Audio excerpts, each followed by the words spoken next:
Ja keď som išla na tú maturitu, to je presne ako keď ideš k zubárovi. Musíš ísť, ale nechceš ísť. Si hovorím, kurník, dajú mi tie otázky, ktoré mám. Tak ja som bola tá na metodke, my sme bola trieda, ktorá bola strašne temperamentná, strašne známi ľudia boli a neboli sme moc dobrí v škole, lebo sme si mysleli, že my sme už veľmi múdri. Ja som mala ten dobrý stred, ale môjmu synovi som nikdy neukázala moje maturitné vysvedčenie. Prečo to bolo také zlé?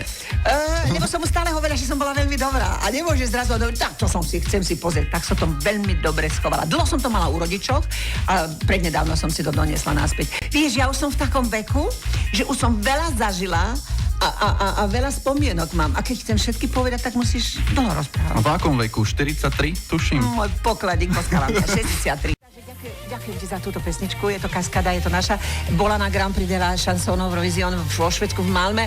Žiaľ Bohu, neobstála veľmi dobre, je to 21. miesto. I keď bola v ráji, všetci krajiny ju dávali na 5. Dobrý deň, ahojte. Ďakujem veľmi pekne. Inak, a ja som tu. Eva, zase ďalšia Eva, tretia Eva, nevadí. Ahoj, má zlata. Dobre, ešte som ani nepoložil otázku, už teda. No to sú baby. Zečko, ty si jediný muž medzi 3 Evami. To je toľko energie, že to sa už nedá, že? No jasne. No, ideme teraz trošku pritvrdiť, lebo toto rádio je pre mladých. No a ja som si kedysi dávno prečítal taký váš recept na to, že dobre vyzeráte, že sa dobre cítite, že sex každý deň.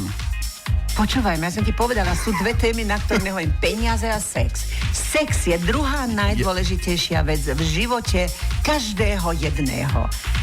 Ale to je za týmito 4 stenami. Veď ja sa nejdem pýtať nič konkrétne. Nič. Ja sa nejdem nič pýtať konkrétne. Toto sa len písalo, tak preto sa len pýtam. No. Áno, jasne. Samozrejme, že každý je vždy zvedavý na takéto veci, ale sú určité veci, ktoré... Sharon Stone teraz krásne povedala. Ona teraz bola vo Viedni, kde bol Life Ball a sa jej pýtali, že prečo tak dobre vyzerá, vieš, no. Tak odpovedala, tak samozrejme, že si kupujem tie dobré krémiky, ktoré sú veľmi dôležité pre každú ženu, ale robím to, čo každej žene veľmi dobre robí, a to v spálni. To povedala ona. Masáž. Napríklad. Dobre, tak to len takto na margo obídeme túto tému. Dobre, ja sa teraz si späť spýtať, a čo ty na to?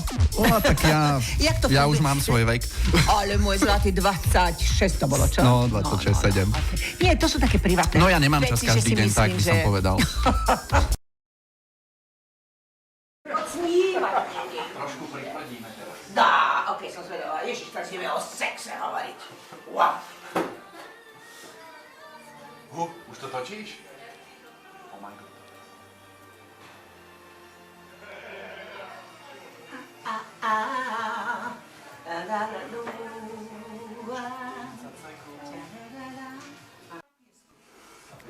To je len piesok, tam není jeden strom. Mala som černocha, čo mi nosil. 4 týždňa, tam som mala piesok. Všade si mal piesok. Ale to je zaujímavé hrať tam. Ježiš, lebo sa odvážiš. Ty keď hráš a teraz je tu tráva, tak to je áno, no. Bojíš sa, aby si trávu. Ty to jebneš o tom piesok, to letí, ale tuto to letí, vieš. Asi to je neuveriteľné. To bolo zaujímavé, ale sa ti ničia tieto palice. Máme minútu. Máme minútu. To je oficiálne tam, vieš, prezident a tak. A teraz idú Hargašovci tam a ona, Eva, vieš, ako to je že sú tu každý rok, tento rok, lebo na budúci bude raz niekto iný, vieš. Ale elegantne, dobre prezentovala, ako sa mi páčilo, vieš, akože mi môžem povedať. Ale to sa mi páči, len nemali hlavnú lóžu, boli tak vedľa. A strašne krásne bolo, lebo môj priateľ je Harald Glöckler.